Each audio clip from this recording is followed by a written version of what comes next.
జై జగన్మాతా దేవి బగళాముఖి. ఓం హ్రీం బగళాముఖి సర్వదుష్టానాం వాచం ముఖం పదం స్తంభయ జిహ్వాం కీలయ బుద్ధిం వినాశయ హ్రీం ఓం స్వాహ. ఓం హ్రీం బగళాముఖి సమస్తభక్తానాం సర్వాభీష్టం సాధయ సాధయ హ్రీం ఓం స్వాహ. మనిషి యొక్క మనసులో అనేక సమస్యలు తలెత్తుతూ ఉంటాయి కదూ. అన్నీ మనిషి మనసులోనే ఉంటాయి. అనేక ప్రశ్నలు. ఎవరది, ఎప్పుడు, ఎందుకు, ఎందుకోసం, ఇటువంటి అనేక సమస్యలు ప్రశ్నలు ఉంటాయి కదూ. ఇప్పుడు ఏమిటి అని అడిగితే టీవీలో నన్ను చూస్తున్న మీ అందరికీ ఒక ప్రశ్న తలెత్తి ఉంటుంది. ఎవరితను అనే కదూ. నేను సమాధానంగా ఏం చెప్తానంటే, నేను ఎవరో తెలుసుకునే ముందు నీవు నీవెవరో తెలుసుకో. ఇదే నేను చెప్పదలుచుకున్నది. అది ఎలా అంటే, నీ జాతకం చూడటం ద్వారానే. మీరు ఎవరు, మీ యొక్క జన్మ ఉద్దేశం ఏమిటి, ఎందుకని మీరు జన్మించారు, మీరు ఏమవుతారు, మీ భవిష్యత్తేమిటి, ఇటువంటి వేల ప్రశ్నలు మీలోనే తలెత్తుతున్నప్పుడు, వాటికి దారి మీకే సరిగ్గా తెలియనప్పుడు నేనెవరని అడగటంలో అర్థం లేదు కదా. అందుచేత నేనెవరని తెలుసుకునేలోపు నీవు నీవెవరో తెలుసుకో. అందుకుగాను మీ జాతకాన్ని తీసుకుని రావాల్సుంటుంది. ఇక్కడికనే కాదు, ఇక్కడికి రావచ్చు. ఇలాగే ఉన్నటువంటి ఆచార్యుల వద్దకు వెళ్ళి ఆ ఆచార్యుడు నివసిస్తున్న స్థలానికి మీరు వెళ్ళవచ్చు. ఏ క్షేత్రానికైనా వెళ్లే ముందు, ఏ ఆచార్యుణ్ణైనా కలవటానికి వెళ్లే ముందు మన యొక్క జన్మ ఉద్దేశం ఏమిటి, ఎందుకని ఆ భగవంతుడు మనందరికీ ఈ జన్మ ప్రసాదించాడు, ఈ జన్మని మనందరం ఎలా జీవించవలసి ఉంటుంది. అదేమిటంటే, ఇదివరకు నేను మీ అందరికీ చెప్పాను కదా, జీవితం ఓ నాటకం, ఈశ్వరుడు రచించిన నాటకం. ఈ నాటకంలో మన యొక్క పాత్ర ఏమిటి, మన వ్యక్తిత్వం ఏమిటి, దానిని ముందుగానే మనం తెలుసుకుని తీరాలి. మన జీవితపు స్క్రిప్ట్ ఉందే, అదే మన జాతకం. ఇక ఈ సూర్యమంగళం వచ్చి, ఇప్పుడు మీరు షాపింగ్కి వెళ్తుంటారు కదా. ఆ షాపింగ్ మాల్లో ఎలా అంటే, అన్ని వస్తువులు ఒకే చోట మనకు దొరుకుతూ ఉంటాయి. ఇదివరకటి రోజుల్లో ఏమిటి అంటే, ఒక్కో దానికోసం ఒక్కో స్థలానికి వెళ్లవలసి ఉంటుంది. ఇప్పుడు అలా కాదు. ఒకే స్థలంలో కావలసిన వస్తువులు, అంటే ఒక షాపింగ్ మాల్కి వెళ్ళాము అంటే ఒక మనిషి జీవనానికి ఏదైతే కావాలో అవన్నీ అక్కడే దొరుకుతాయి. అదేవిధంగా ఇదివరకటి రోజుల్లో, ఉదాహరణకి పంటి నొప్పుందనుకోండి, దంతవైద్యుణ్ణి కలవటానికి దంతవైద్యశాలకు వెళ్లవలసుండేది. మనోవ్యాధి ఉంటే ఆ ఆసుపత్రికి వెళ్ళాలి. ఇలా ఒక్కో వ్యాధికి ఒక్కో ఆసుపత్రికి వెళ్లాల్సొచ్చేది. ఇప్పుడు అలా కాదు. మల్టీ స్పెషాలిటీ హాస్పిటల్స్ వచ్చేసాయి. అన్ని చికిత్సలు అక్కడే చేస్తుంటారు. అదేవిధంగా నేను మీతో మాట్లాడుతున్నటువంటి ఈ యొక్క స్థలం సూర్యమంగళం తాంత్రిక విద్యాపీఠం, ఒక మల్టీ స్పెషాలిటీ స్పిరిచువల్ సెంటర్ అలా అని చెప్పచ్చు. ఇది నేను చెప్పినది కాదు.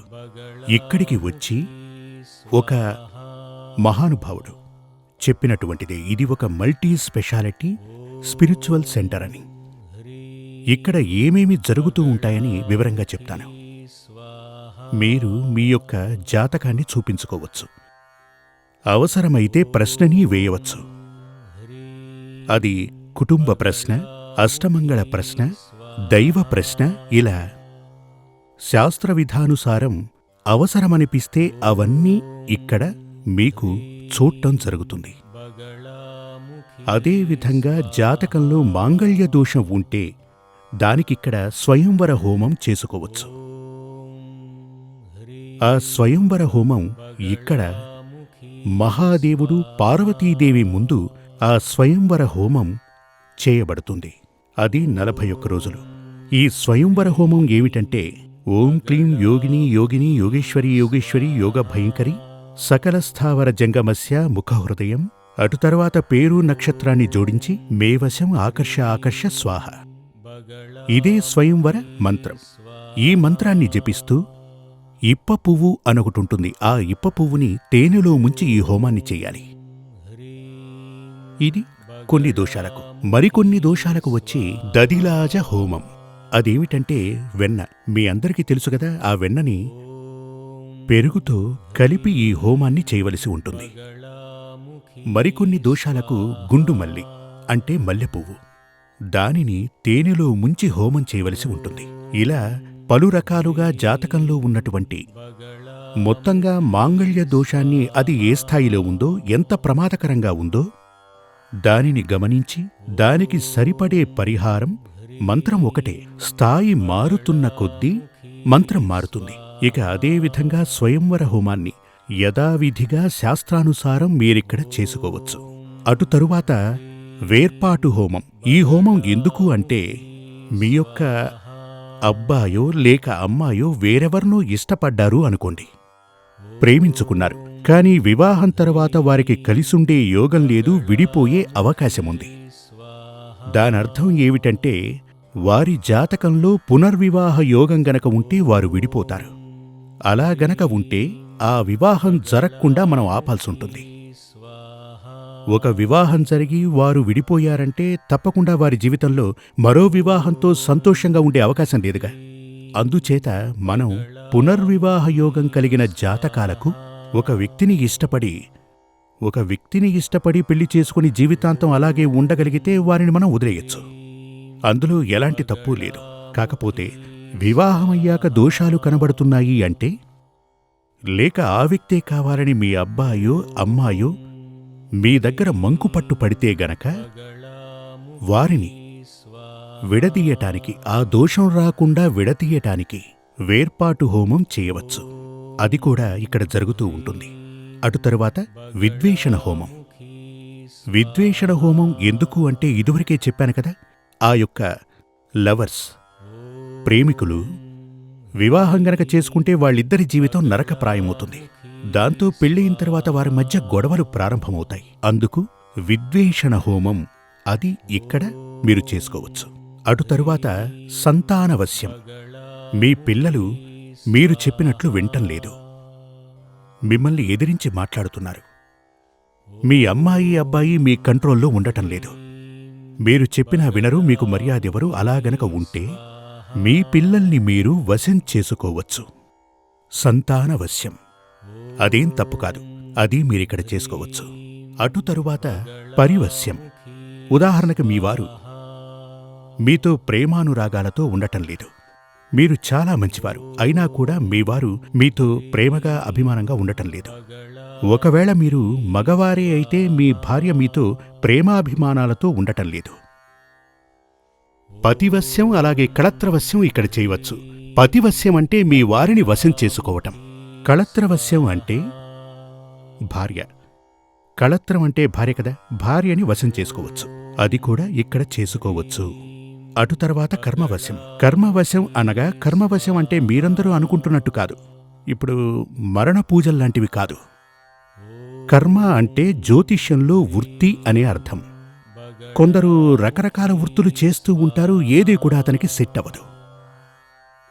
కానీ ఒక వృత్తి చేసే అవకాశం ఉంటుంది, దానిమీద అతనికి ఇంట్రెస్ట్ కూడా ఉంటుంది.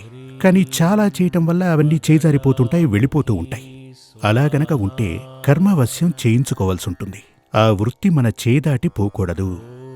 ఈ వృత్తి మనకు సెట్ అవ్వాలంటే ఇలా కర్మవశాన్ని చేయించుకోవచ్చు. మరొకటి భృత్యవశం. మీ దగ్గర పనిచేస్తున్న వారు ఎవ్వరూ కూడా ఉండరు, వెళ్ళిపోతూ ఉంటారు. అలా కాకుండా పని కోసం వచ్చిన వారు మనతో ప్రేమగా అభిమానంగా పర్మనెంట్గా మన దగ్గరే ఉండిపోవాలి. అందుకుగాను భృత్యవశం. భృత్యం అంటే పనివారు. ఆ భృత్యవశాన్ని మనం ఇక్కడ చేయవచ్చు. అటు తరువాత ధనవశ్యం. అది మనకు చాలా ముఖ్యం కదా. మీలో చాలామంది పలు రకాల వృత్తులవి చేస్తుంటారు, కానీ ఎప్పుడూ కూడా చివరిగా చూసుకునేసరికి 10 లక్షలు పెట్టి వ్యాపారం ప్రారంభిస్తే చివరిగా చూసుకుంటే మరో 10 లక్షలు అప్పుంటుంది. వ్యాపారం మహత్తరంగా నడుస్తుంది, కానీ ధనం తిరిగి రాదు.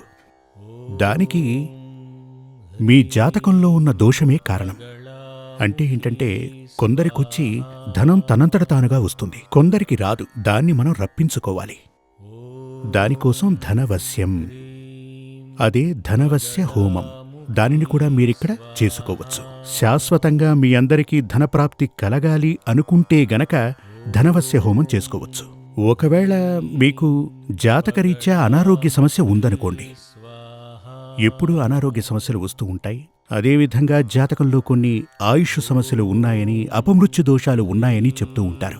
అలా గనక ఉంటే మీకు అదేవిధంగా పర్మనెంట్గా ఒక రోగం, దాని కొరకు మీరు మృత్యుంజయ హోమం ఇక్కడే చేసుకోవచ్చు. లేదు, మీకు జాతకరీత్యా యాక్సిడెంట్ జరగబోతోందని, ఆయుష్ దోషాలు ఉన్నాయని చెప్తారు, మహావ్యాధుందంటారు, క్యాన్సర్ లాంటి మహామారి రోగాలు మీకు వచ్చే అవకాశముంది. ఎంత గొప్ప చికిత్స చేసుకున్నా ఆ వ్యాధి నయం కాలేదు. లేదంటే మీకు డాక్టరే చెప్తాడు, ఈ వ్యాధి ఏమిటో ఏంటో అని అంతుపట్టడం లేదు.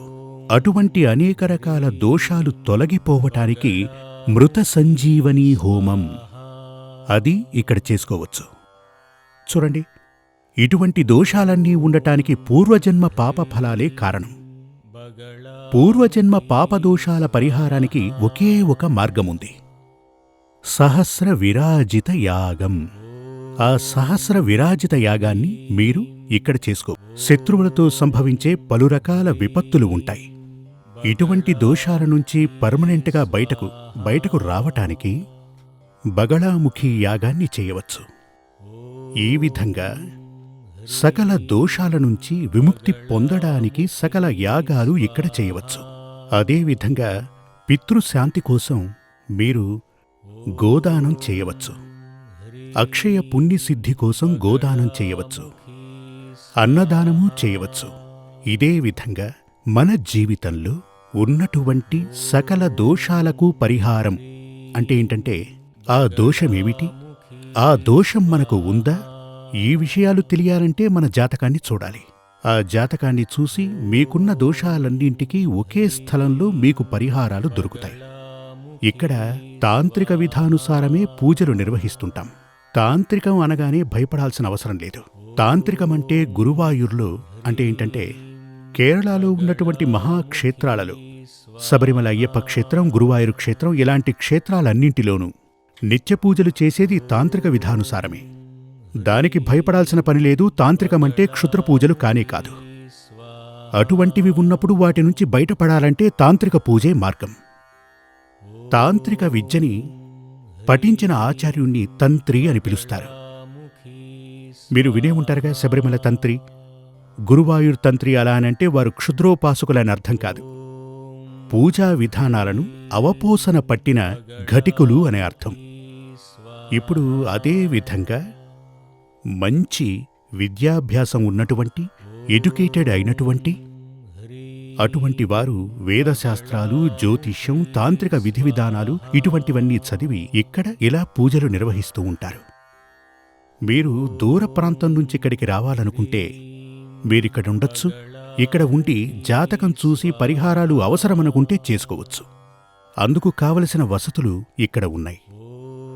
అదేవిధంగా అమావాస్య నాడు విధిగా ఇక్కడ బగళాముఖి మహామంత్రయాగం జరుగుతుంది. ఇది చాలా గొప్ప విశేషం.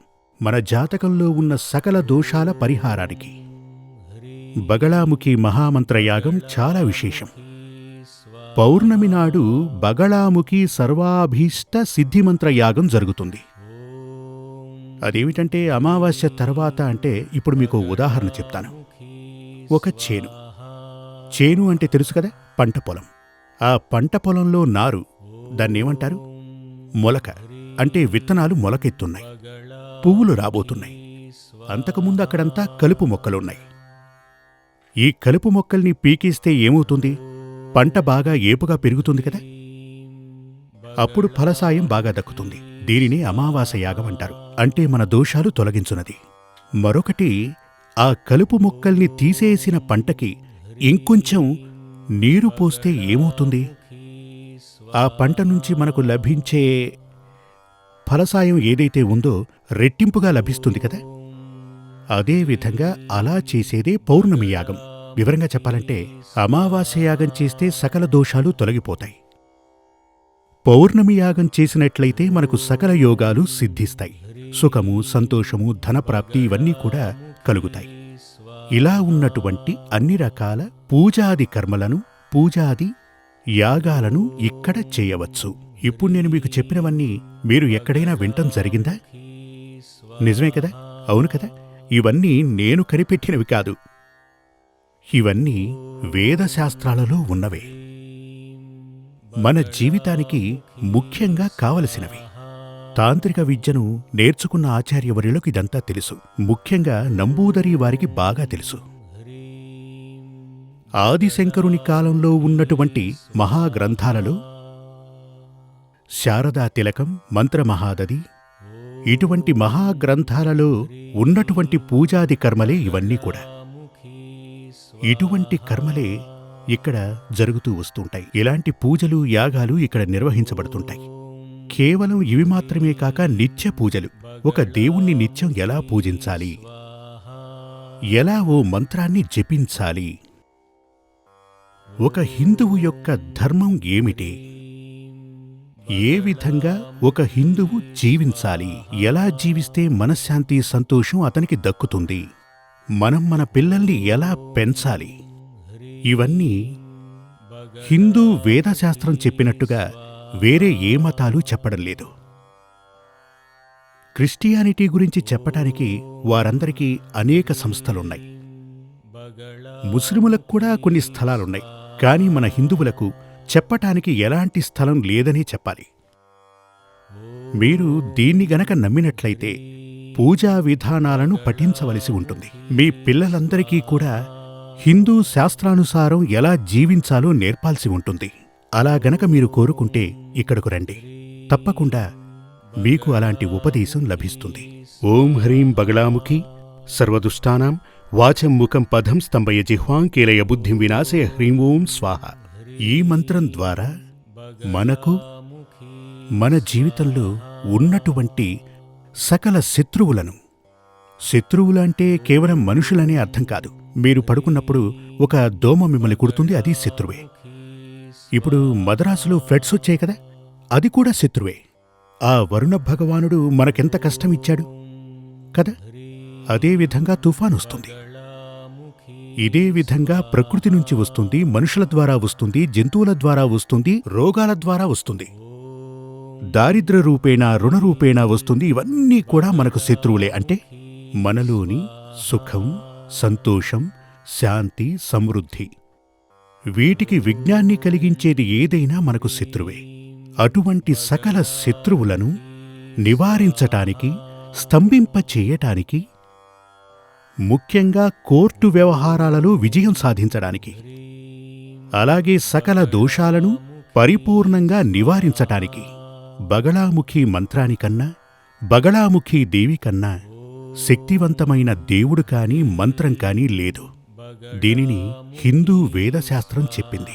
జై జగన్మాతా దేవి బగళాముఖి. సమస్త భక్తానాం సర్వాభీష్టం సాధయ సాధయ హ్రీం ఓం స్వాహ.